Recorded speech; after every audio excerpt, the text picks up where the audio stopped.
पाकिस्तान के army chief general असीम मुनीर के भड़काऊ बयान पर भारत ने कड़ा पलटवार किया है। भारत के विदेश मंत्रालय ने भी कड़ी प्रतिक्रिया देते हुए कहा है कि पाकिस्तान के साथ भारत का एकमात्र संबंध है और वो है अवैध रूप से कब्जाए गए जम्मू कश्मीर के क्षेत्रों को खाली कराना। विदेश मंत्रालय के प्रवक्ता रणधीर जायसवाल ने कहा है कि पाकिस्तान को पीओके जल्द से जल्द खाली करना ही पड़ेगा।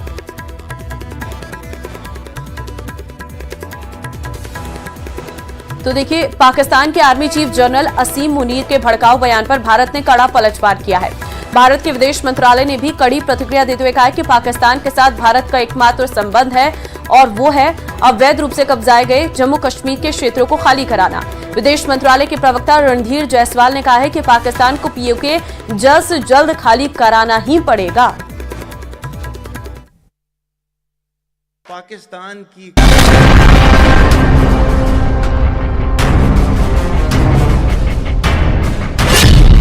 जहरीली जुबान पर पाकिस्तान को लताड़।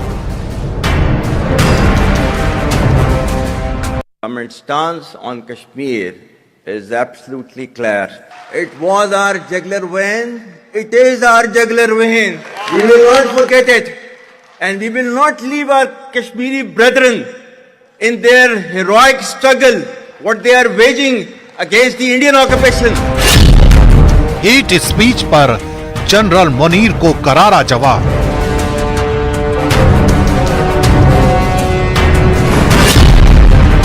भारत ने पीओके पर दी पाकिस्तान को वार्निंग।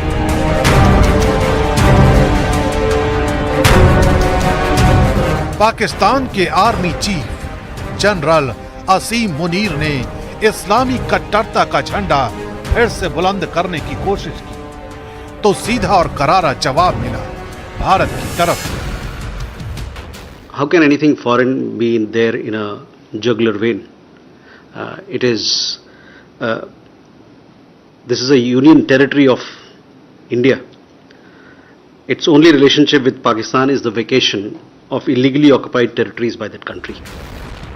असीम मुनीर की तरफ से टू नेशन थ्योरी को दोहराते हुए कहा गया, हम हर मायने में हिंदुओं से अलग हैं। पाकिस्तान की नींव कलमे पर रखी गई है।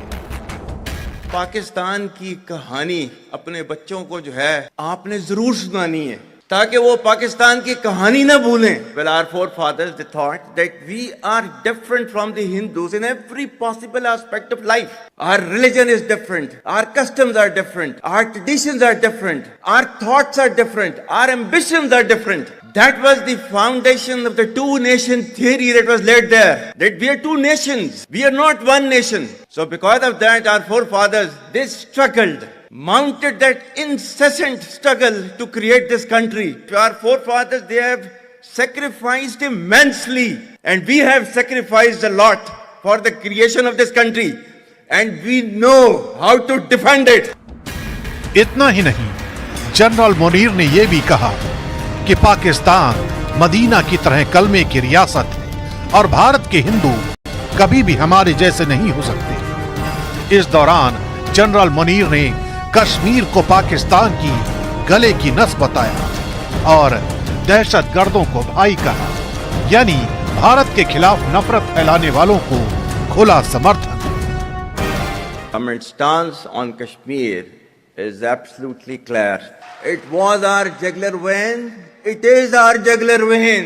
We will not forget it, and we will not leave our Kashmiri brethren in their heroic struggle, what they are waging against the Indian occupation. असीम मुनीर कट्टरता के डींगे हाँक रहे थे तो जवाब सिर्फ भारत सरकार की तरफ से नहीं आया। जम्मू कश्मीर के सीएम उमर अब्दुल्ला और पूर्व डीजीपी की तरफ से भी पाकिस्तान को जवाब दिया गया। अच्छी बात है, तो मैं फिर वही कहता हूं ना, कौन सी नई बात है। पार्लियामेंट का हुक्म है कि गवर्नमेंट को वो इलाका खाली कराना चाहिए और ये आज की बात नहीं है, ये 90s में यूनानिमस पार्लियामेंट का रेजोल्यूशन पास हुआ था उस तरफ के कश्मीर के बारे में, पाकिस्तान के पास जो कश्मीर का हिस्सा है उसके बारे में। लेकिन चीन के पास जो हमारा हिस्सा है उस पर आप लोग खामोश क्यों रहते हो? आखिरकार जम्मू कश्मीर का जो नक्शा हमारे किताबों में है उसका एक हिस्सा पाकिस्तान के पास है। MEA spokesperson has made it very clear। बिल्कुल उन्होंने स्पष्ट शब्दों में कहा कि कश्मीर का मुद्दा सिर्फ उतना ही है कि जो उन्होंने इलीगली कब्जा किया उसको हमारे हवाले करें, कहानी खत्म हो, कश्मीर का इशू ही खत्म है। तो I think MEA has made it, उन्होंने बहुत स्पष्ट शब्दों में कह दिया है और ये पाकिस्तान को जल्दी से जल्दी रियलाइज करना चाहिए। वहां के लोग, POK के लोग भी उनके साथ रहना नहीं चाहते, तो जल्दी से जल्दी हमें हैंड ओवर करें। उधर असीम मुनीर के इस भाषण पर असम के मुख्यमंत्री हिमंता बिश्व शर्मा ने सोशल मीडिया हैंडल पर पोस्ट किया और पाकिस्तान की सोच को टारगेट किया। असीम मुनीर का बयान स्पष्ट रूप से भारत और पाकिस्तान के बीच गहरी वैचारिक खाई को बताता है।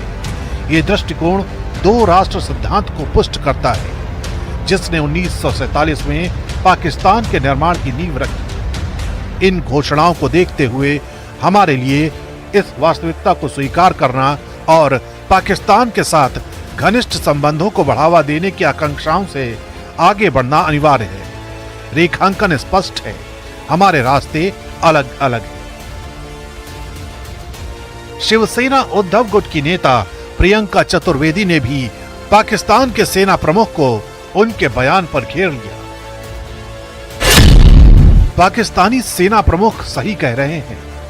भारत और पाकिस्तान दो अलग अलग राष्ट्र हैं, जिनकी महत्वाकांक्षाएं भी अलग अलग हैं। जहां हमारा लक्ष्य विश्व नेता बनना और पुल बनाना है, वहीं उनका लक्ष्य आतंकवादियों का वैश्विक नेता बनना और पुलों पर बमबारी करना है। कट्टर सोच, नफरत की जुबान और भड़काऊ बयान, असीम मुनीर पाकिस्तान के उसी पुराने पन्ने को पढ़ रहे हैं जिसके लिए पाकिस्तान को जाना जाता रहा है। यही वजह है कि भारत की तरफ से भी यह साफ कर दिया गया है कि पाक अधिकृत कश्मीर को लेकर भारत का स्टैंड बेहद क्लियर है।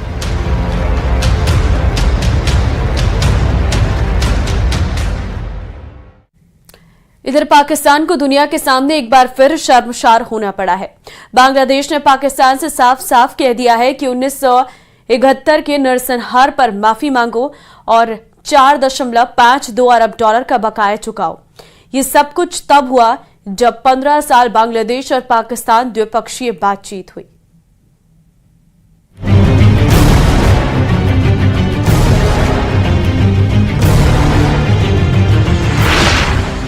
पाकिस्तान के जख्म पर नया वार।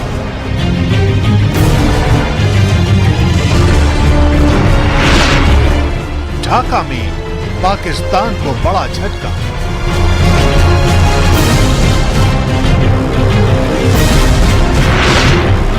फिर शर्मसार हुआ पाकिस्तान।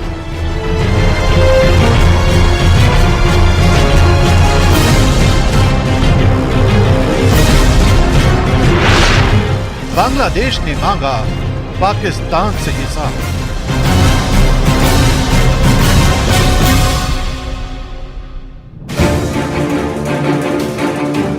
ढाका में हुई बैठक में जब बांग्लादेश के विदेश सचिव मोहम्मद जसीमुद्दीन ने दस्तावेजों की फाइल खोली तो पाकिस्तान की ओर से आई अमना बलोच सन्न रह गई। मुद्दा वही पुराना था, 1971 के जख्म और उनका हिसाब। बांग्लादेश ने संयुक्त पाकिस्तान की संपत्तियों, फंड्स और विदेशी मदद का कुल जोड़ $4.52 अरब बताया और मांग रखी कि इस कर्ज को तत्काल चुकाओ, बात तभी आगे बढ़ेगी। 17 अप्रैल 2025 बांग्लादेश और पाकिस्तान के लिए एक नया दिन,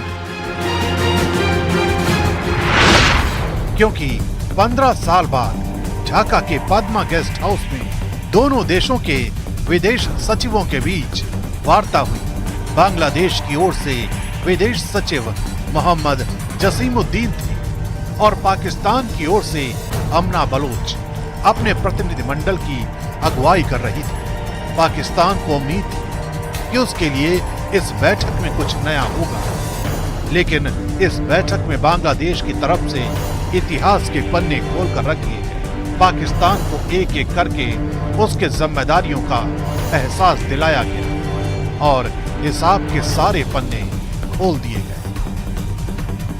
जरा गौर कीजिएगा कि पाकिस्तान की माली हालत वैसे ही तंग चल रही है। अपने सबसे बुरे दौर से गुजरते हुए पाकिस्तान ने अभी IMF के लोन पर संभलना शुरू ही किया था, लेकिन उसे क्या पता था कि एक और बम उसके सिर फूट पड़ेगा। पाकिस्तान ने जमात की मदद से शेख हसीना सरकार को सत्ता से बेदखल किया। बांग्लादेश को फिर से पूर्वी पाकिस्तान बनाने का सपना देखा, लेकिन अब ये सपना मुफ्त में नहीं देख सकेगा। इसकी कीमत बांग्लादेश ने 4.52 अरब डॉलर तय की है। विदेश सचिव की बैठक के दौरान बांग्लादेश ने अपने 1971 से पहले का सारा बकाया मांग लिया। 1970 के भोला चक्रवात के बाद पूर्वी पाकिस्तान के लिए भेजी गई 20 करोड़ डॉलर की विदेशी सहायता भी पाकिस्तान डकार गया था। ये हिसाब भी पाकिस्तान पर बकाये का हिस्सा था। यानी इस मुलाकात के बाद पाकिस्तान की उम्मीदों पर पानी फिर गया। बैठक से बड़ी खबर यह निकली कि बिना माफी और बिना हिसाब के बाद एक भी कदम आगे नहीं बढ़े और अब 27 अप्रैल को पाकिस्तान के डिप्टी PM और विदेश मंत्री इशाक डार ढाका आ रहे हैं। सवाल यही है कि क्या पाकिस्तान अब इतिहास से माफी मांगेगा?